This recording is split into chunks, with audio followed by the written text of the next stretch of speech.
Distributed tracing involves capturing and recording information about individual requests as they traverse through different services in a distributed architecture. It provides a comprehensive view of the entire request lifecycle, including the time taken at each step, the services involved, and any errors or bottlenecks encountered along the way. Distributed tracing is a crucial technique used in distributed systems to gain insights into complex interactions between various components and services. It allows developers and operators to understand the flow of requests across different parts of a system, making it easier to identify and troubleshoot issues. In this video, we'll explore the basics of distributed tracing, its benefits, and real-life examples to illustrate its practical applications. So, let's get started. When a request flows through multiple services in a distributed architecture, each service generates its own span, representing a specific operation or task. The spans need to be correlated using a unique identifier to understand the end-to-end flow of a request and analyze its performance characteristics. Now, a trace aggregates the information from all the actions made from a single request in the correct order. These actions are known as spans. A span that precedes another span is called a parent span, while a span that follows is called a child span. In other words, traces track requests across services, aggregate parent and child spans in the right order, and collect and monitor data along the journey from start to finish. Trace ID or correlation context identifier is a unique identifier that travels with a request and is propagated across services. It allows services to associate their spans with the same correlation context, enabling the stitching of spans together to form a complete trace. By including CCID in your distributed tracing implementation, you can gain a deeper understanding of the interactions between services and efficiently diagnose performance issues. For example, a service with a unique CCID executes within the system and calls microservices A through E. Each microservice request returns a response. Microservice A is the edge service at which the transaction execution begins. The service first calls microservice B and then calls microservice E. And afterwards, microservice B begins to execute. Microservice B calls microservices C and D. And we represent the microservice calls by the time spans.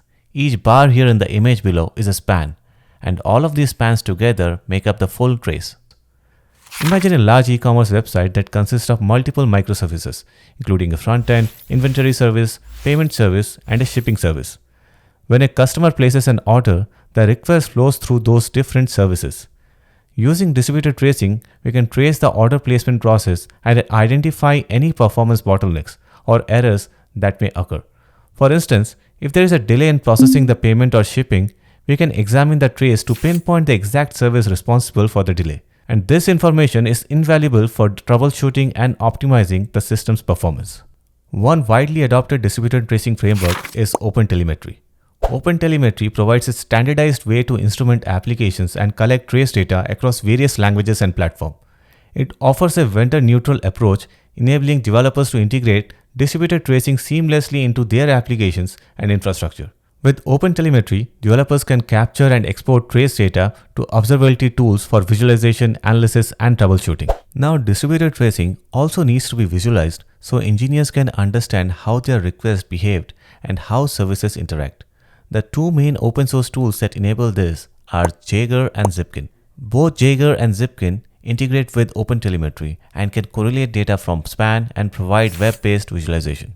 In addition to OpenTelemetry, there are other tools and platforms available that offer distributed tracing capabilities along with additional features. Some of these include APM or application performance monitoring solutions like Relic and Splunk, as well as metrics collection libraries like Micrometer. APM solutions such as Relic and Splunk provide end-to-end visibility into application performance and offer features beyond distributed tracing.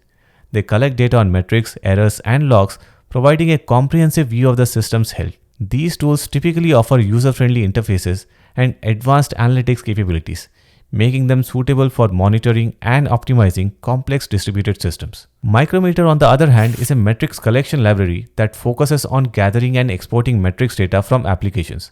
While it doesn't provide native distributed tracing functionality, it can be used in conjunction with distributed tracing frameworks like OpenTelemetry to capture and export metrics alongside trace data. While OpenTelemetry also supports metric collection, Micrometer provides a wider range of integrations out of the box and extensive support for various monitoring systems and frameworks, including popular options like Prometheus, Graphite, InfluxDB, and more.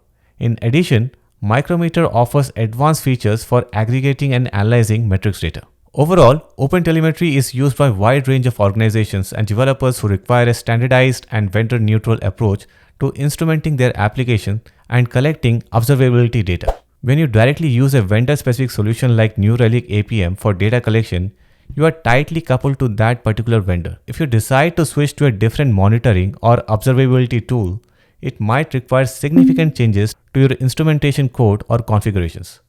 However, by leveraging OpenTelemetry, you can achieve a higher level of flexibility and portability. Since OpenTelemetry provides a standard way to collect and export telemetry data, you can switch between different vendors or tools without needing to modify your application code extensively. For example, if you initially use New Relic APM for collecting telemetry data and later decide to switch to a different vendor like Splunk or Datadog, you can simply configure your OpenTelemetry exporters to send the data to the new vendor's platform without rewriting or reconfiguring your application instrumentation.